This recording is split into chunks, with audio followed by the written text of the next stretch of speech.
Hey parents, how would you like a show that makes bedtime, bath time, mealtime, and break time more fun for your kids? Then check out Who Smarted, the podcast that turns everyday moments into awesome learning adventures for kids aged 7 to 11, and grown-ups too. Don't just take my word for it. Here's what Mom Jenny says. I love Who Smarted because it makes learning fun for my kids. And I love it too. We listen together on car rides, and it sparks the best conversations. It's the perfect way to make the most of our time in the car and connect as a family. Who Smarted is the podcast my kids ask for every single car ride.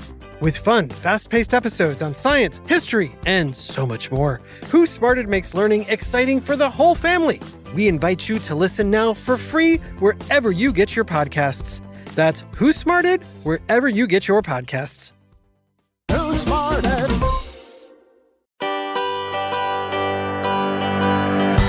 Welcome to No One Told Us, where we tell the truth about parenting and talk about all the stuff you wish you knew before having kids.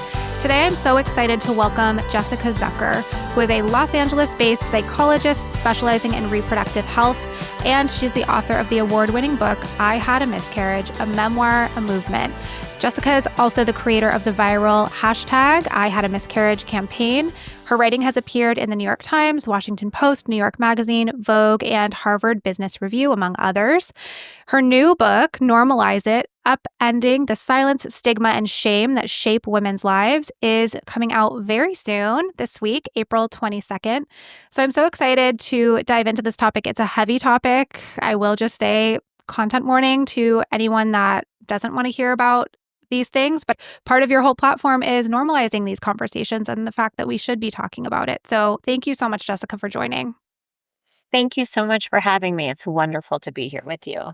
I want to talk today mostly about your new book, Normalize It, but I would love to hear just a little bit of a background to people who are maybe new to you, your experience with miscarriage. I know that's probably a story we could spend hours on, but what actually prompted you to want to write a book about your experience and to get I Had a Miscarriage out into the world?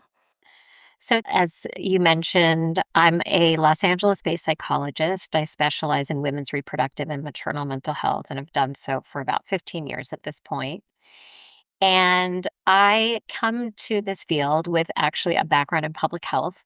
And so I had worked in international women's health and women's rights for some time before pursuing my PhD. So my vision for what I would be specializing in and how I would sort of put together my practice was to bring in the public health lens and kind of marry it with my interest in the clinical work, which meant that I was specializing in pregnancy, pregnancy loss, pregnancy after loss, infant loss, stillbirth, perinatal and postpartum mood and anxiety disorders, body image, the list goes on and on. And at the time, I was interested in all of this from an intellectual perspective and from just a purely sort of passion-based perspective, given the fact that I'm a woman myself and I believe so strongly in these issues. I had yet to live through something firsthand that informed my interest in my career path until I did. So 16 weeks into my second pregnancy, I had a miscarriage while I was home by myself. I had to cut the umbilical cord myself and promptly began to hemorrhage. I was walked through it, of course, by my doctor on the phone. I was sort of, I started trying to text everybody, my husband first, of course, and then my family. And people were saying, call 911, whatever. And I was honestly in such a state of shock and trauma and could not wrap my head around calling 911 and having like these random big men running through my home while I have a dead fetus between my legs. Like that just was not going to happen. So luckily my doctor was willing to stay on the phone with me until my husband got home. And then I wasn't going to stop bleeding basically until the placenta came out. And so we brought the fetus in a bag to my doctor's office in order to be tested. And then to make matters all the worse, I had to undergo an unmedicated DNC. that's the short version of this documentary-like experience that took place in my life at a time when, of course, this is the last thing I ever expected. I had been sitting across from women for years, hearing about the feelings of self-blame, the feelings of shame, the feelings of isolation and alienation when it came to miscarriage, pregnancy loss, terminating for medical reasons, stillbirth, the list goes on and on. But until I went through it myself, even though I had tried to read all the books on the topic and go to all the conferences about these issues and be in consultation groups and things, I couldn't relate, of course, firsthand until I could. So it wasn't until I think 2 years later. So October is Pregnancy and Infant Loss Awareness Month, and October 15th is the specific awareness day. And so I launched the I Had a Miscarriage campaign in 2014 with my first New York Times piece. And essentially, what I was hoping to do, I was holding a sign. You couldn't see me, but you could see my hands holding the sign because I wanted anybody to be able to visualize themselves sort of in this position holding this sign. And it just said hashtag I had a miscarriage. And the piece was meant to sort of model for those around the world that we have nothing to be ashamed of, that we are, 1 in 4, that this is happening to millions of women around the globe. And the fact that the research shows that people are blaming themselves or feeling a sense of body failure in the aftermath of loss was astounding to me, befuddling to me, and made me dare myself to basically get on a soapbox about the issue. And so when I launched this campaign, I honestly it's not like I planned it out. It's not like I was like, ooh, this is a social media opportunity and I'm going to, you know, get all of these people following me so that I can talk about this. Not at all. In fact, it was more so to say, what is happening here? Why is it that my patients are reporting this? Why is it that the research is saying this? Miscarriage is not a disease. It's not going anywhere. So it's not going to be cured. So the sooner we can integrate talking about it openly and honestly, the better off we are. And so I feel like what often happens in a culture that's so stunted and silenced about issues that are difficult to talk about is that we find ourselves inundated with platitudes. And these platitudes are well meaning and they come from our closest people, but they do oftentimes send people running for the hills. And so my first book is a memoir meets manifesto about my experience and some of, fictitious patient stories as well. And my second book, which I will show all of you, Normalize It, is kind of I'm sort of compassionately begging people or inviting people to step into their important stories and normalize talking about hard things.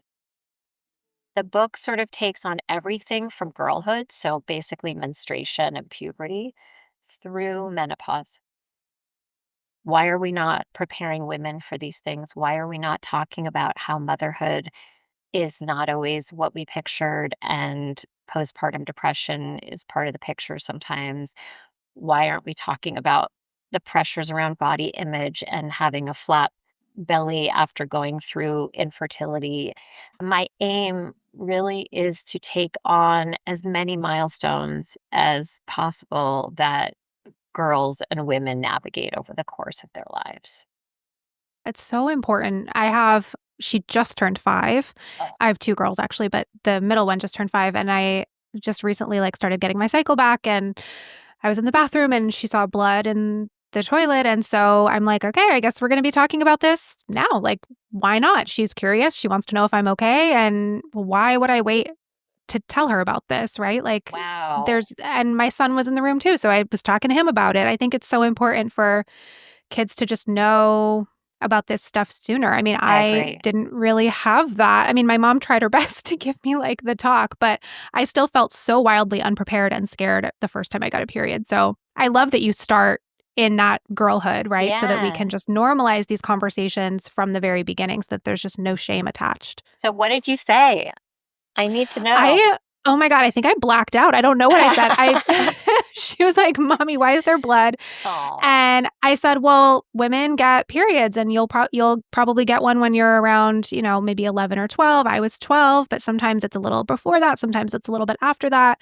And it's basically just your uterus, which is where a baby is made, shedding some of the old lining and shedding some of the blood, and it happens every month and it's normal."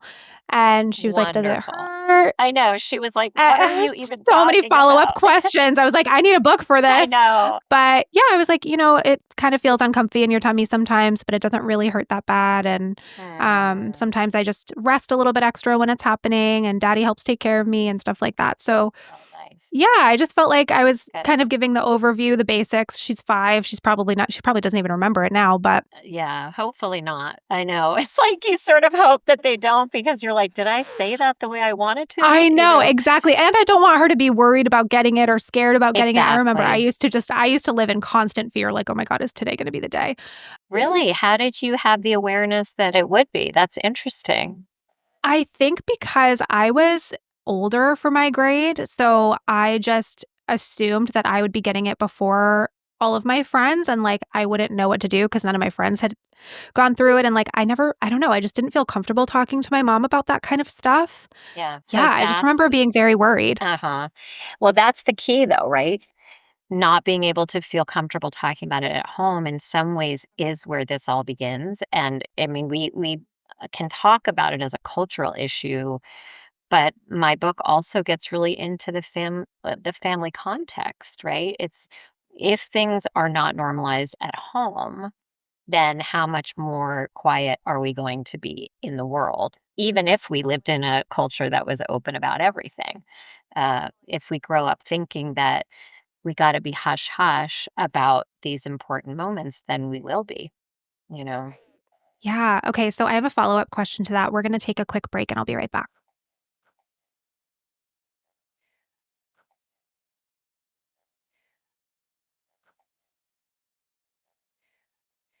Jessica, right before the break, we were talking about how it's so important to start in the home with these conversations about our bodies and all of that stuff. And I'm really curious if you're open to sharing if you talked about your miscarriage with your child or if they were too young at that time or how you Okay, recommend, because I sure. think that probably comes up a lot, right? Is when you already have living children, like how do you Mhm. have these conversations?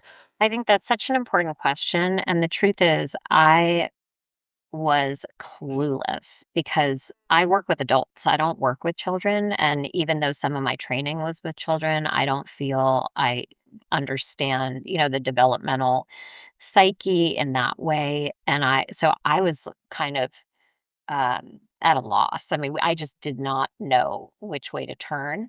And so we decided to call our pediatrician and get her perspective. And ultimately, well, my son was only 3 at the time. And ultimately, we decided to basically frame it like this. We said, and I mean, and my son could see that I was upset. He was at school when it all happened. And so, but when he came home, I was in bed and I'm a small framed person. So it's very obvious when I'm pregnant, even like 6 weeks in. So I was very obviously pregnant at that point. So we decided to say to him, we thought mommy was pregnant, but it turns out she's not. It felt the simplest. I think that I knew I wasn't comfortable introducing the idea of death at that time because I didn't want to induce nightmares, night terrors. I didn't want him to then think, like for his mind to travel to, does that mean you can die? Does that mean I can die? Um, it did not feel like the right age for us to begin those very important and deep and rich conversations, which we, of course, did later. I believe that in my first book, I then included, though, when I did share with my son about the miscarriage. And it was such a tender experience. And it's so sweet. Their young minds. He said something like, so if you hadn't lost that pregnancy, then you would have had 3 children. And I said, no, sweetie, if I had not had that loss, your sister wouldn't be here. So it's just beautiful and Oh, I have emotional. chills. It's so Yeah. intense.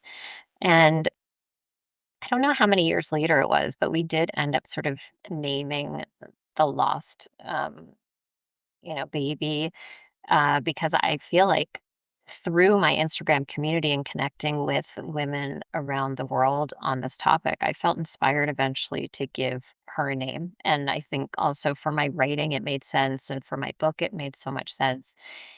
So when I was pregnant, my son had, for some reason, kind of glommed onto the name Olive. He was obsessed. And so we ended up giving the lost daughter the name Olive. And yeah, I got to talk about that with him, and we got to look up the meaning of the name and sort of get into why that was important and why ritualizing loss can be very important. And, he was concerned about how I felt. He was like, why didn't you tell me at the time? And I was honest. I just said I didn't want to scare you. I didn't want to put concern, in your purview. I just didn't want him, and it wasn't out of this thing of like, oh, I don't want him to go to school and tell people that his mom had a miscarriage. It was just, because that I would have been comfortable with, but I just thought, how do you explain it? Because even adults don't know how to talk about this, right? Right. Right. No, And they don't totally. want to. So they're like, "Oh, Yeah. at least you can get pregnant, just go do it again. Like, don't worry, you're young, you'll get pregnant again." It's like, please don't make predictions. No, that was gonna actually be my next question. One of my closest friends, struggled with infertility and loss and termination for medical reasons and all of that stuff, which we can get into in a little bit. But during the course of all of this, I had had 3 healthy pregnancies, never dealt with anything close to what she was dealing with, and I felt such, like, survivor's guilt, I guess. Also just felt like I had no idea what to say, because, like, nothing you say as a friend can make it better, but Exactly. I think there are a lot of things that can make it worse. I know. It's so easy to put your foot in your mouth, you It know? really is, and I would love if you could give some guidance around that, because I know everybody listening, if they haven't dealt with this personally, they have to know someone, right? It's like you said, it's 1 in 4. It's so much more common than we wanna realize. What are the things to say? What are the things to avoid saying? Okay. Well, this is very, very important, and that I am kind of obsessed with this topic because I think that I've seen it in other realms as well, where grief is dealt with in such a way that unfortunately it ends up undermining so many relationships. And so I like to start with what not to say, because in some ways that's, the easier route, because people are so prone to saying these things. So any of the phrases that begin with at least, they're pretty much a no-go. At least you can get pregnant. At least you're young. At least you have a healthy child. At least you At have, least it was early. That's one I hear a lot. I hear that a lot. yep. Yep. At least you have a thriving career. At least you were ambivalent about having another child anyway. Just like, whoa. Then, and people have differing opinions on this, but for me, I feel like people should steer clear of saying things like everything happens for a reason. God has a plan. God doesn't give you more than you can handle. Now, if 2 people, 2 good friends, let's say, are religious and they both have the same beliefs, that might be something that you can say and it can land okay. But for the most part, not everybody believes in that. And even if they thought they did, if they have a stillbirth, they may not believe in that anymore, that God doesn't give you more than you can handle, but their baby dies at 40 weeks along. Like, it just kind of turns everything on its head. So I think that the most beautiful way to support somebody is actually the simplest way, which is to say, I'm here for you. I love you. Call me anytime. Some people in the grief world feel conflicted about this idea of saying, like, I'm here if you need me. They sometimes say, well, we shouldn't put it on the griever to have to initiate, what they may need or want. I feel, less strongly about that. So I think it's okay to say, like, if you want me to come by, I'm available. Um, I also think with certain pregnancy losses, depending on how the person's feeling about it, I think being consistent is key. It can be very easy to try to flee from the grief pretty quickly. It's like, oh, well, she's probably over it. It's been 4 weeks. I don't need to bring it up. Or people use it as an excuse sometimes. Oh, I don't want to bring it up because if she's not thinking about it, I don't want to make her think about it. There's probably no woman on the planet who would say that they wished that the person hadn't brought it up, because even if they weren't thinking about it, and even if they don't want to think about it, it's still loving to bring it up. And I think that person can simply say, thank you so much for asking. I'm actually okay. And I'm not up for talking about it. So they can tell you if they don't want to, but to feel cared about, to feel thought about, and to feel like people are holding your life in their minds can make all the difference. Because when people hear these platitudes, they shut down, right? And so they end up sometimes feeling like, oh, okay, I can't go to that person. Oh, wait, I can't go to that person. Oh, even my own mother said X, Y, or Z.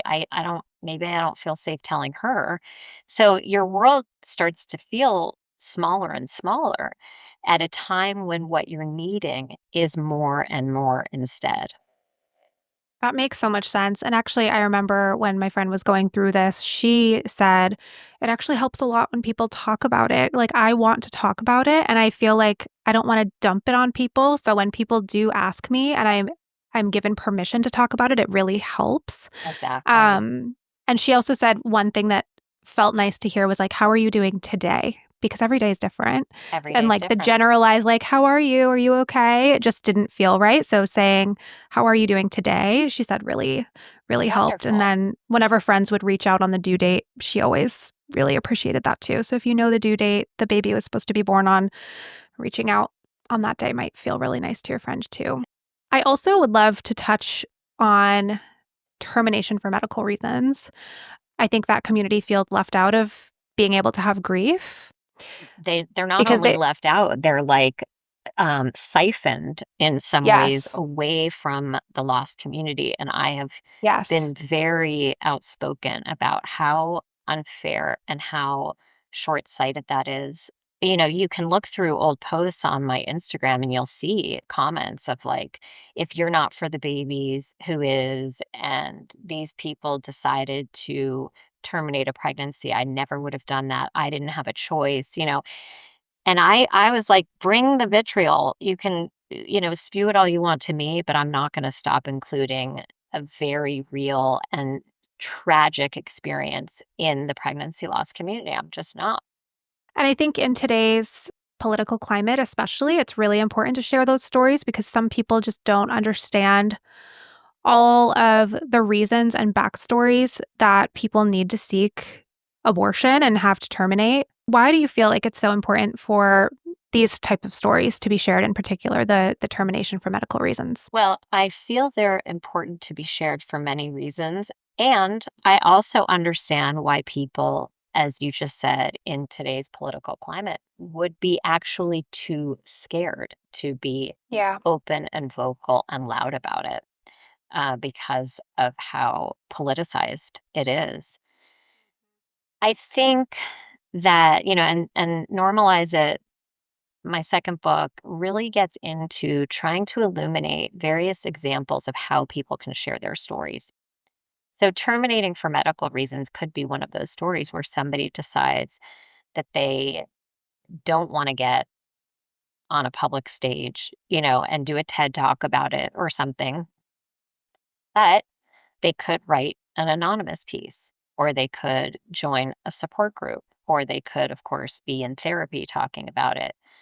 My fear, and what I feel like I've seen in my clinical practice, is the longer that we keep our important stories kind of just within our bodies, just housed within our hearts, the more they fester and the more shame starts to kind of, swim through our systems. And that is not healthy psychologically. It's probably not healthy physically.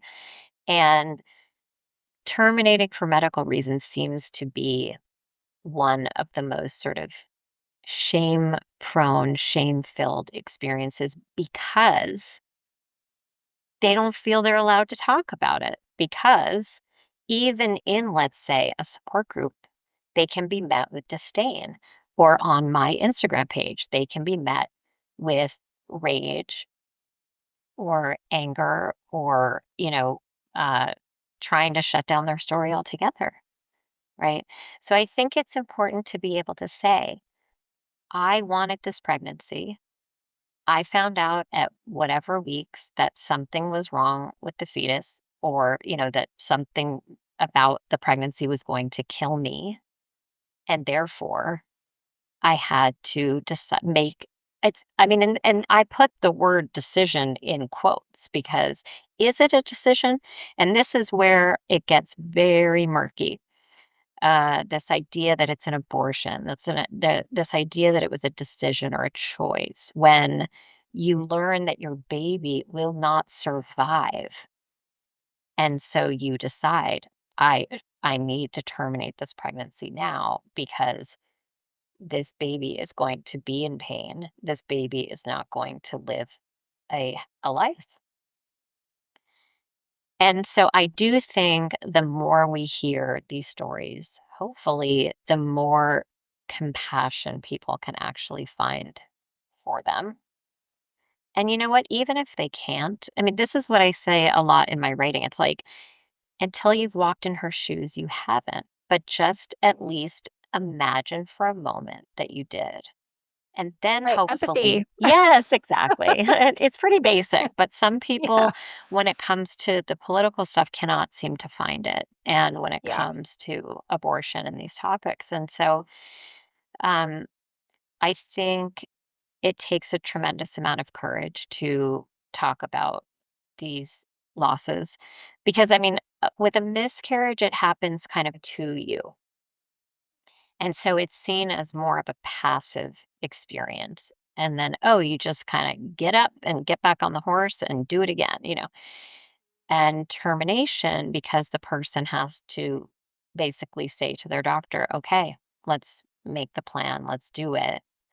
It's seen as something else entirely. Now, I will say, and this is in my first book, I had my loss at 16 weeks. I was scheduled for an amniocentesis for 2 weeks later.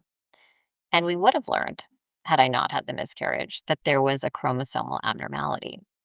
And I do like to share that I would have terminated the pregnancy unequivocally. My husband and I, talked about this before we even undertook conception, about what we felt we could handle and what we couldn't. And so I do like to be straightforward about it. I know that I got out of having to make that decision through this tragic and traumatic experience I went through. But nevertheless, I like to at least be direct about the fact that I too would have terminated. I mean, it's like you talk about in your books and on your page, like talking about it and being very honest and and straightforward and blunt about these topics that people so often just kind of like dance around is so helpful to other people who are going to be experiencing it. We're going to take one more quick break. And when we come back, I kind of want to talk about body image post loss. We'll be right back.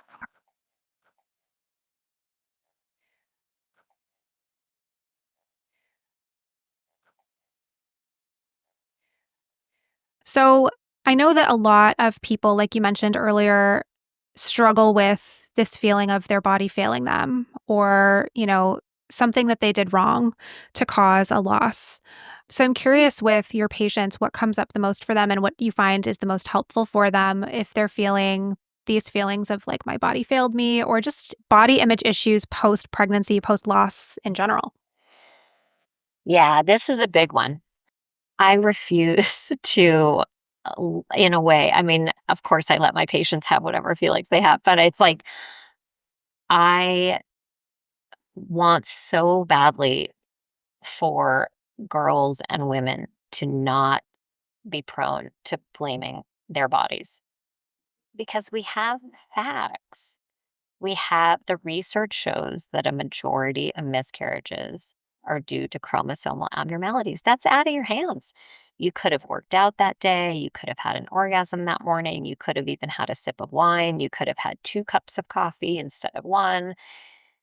You did nothing to deserve this loss. And I think that in a way, society sets us up to grapple with thinking that it was somehow a fault of our own.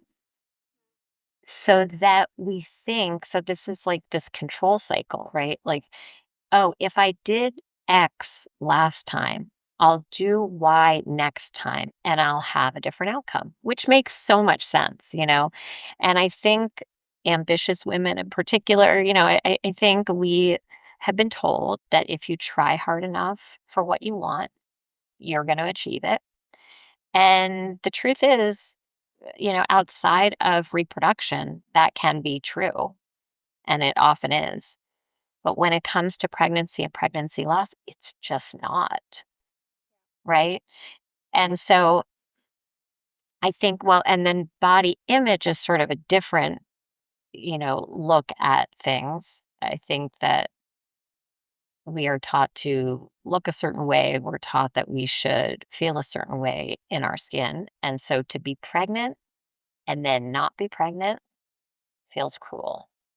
For me, my milk came in, my belly, of course, was distended for a while, and to go to pickup, to preschool pickup to get my son and have people say stuff like, you look so good. You don't even look like you were pregnant. Oh my God. It's in the book, at the first book. And I'm like, oh, it's like it takes your breath away because you're like, wait, on the one hand, I want to be pregnant, of course. On the other hand, I want to look pregnant in a way because I just was a week ago. And then on the other hand, it's like, wait, you're commenting on the way I look? Like, this is just too much. So women have it hard when it comes to, I mean, pregnancy loss is no joke. Like, even though it's so common and so is, fertility struggles and therefore you would think, okay, well, at least they have a community of people that understand them. It doesn't feel like that sometimes when you're in it. Because like you were saying, like your best friend could be sort of getting pregnant when they sneeze and having no issue. And then it can drive home that feeling like, wait, what did I do to deserve this? Like, did I not want motherhood badly enough? Did I want it too much?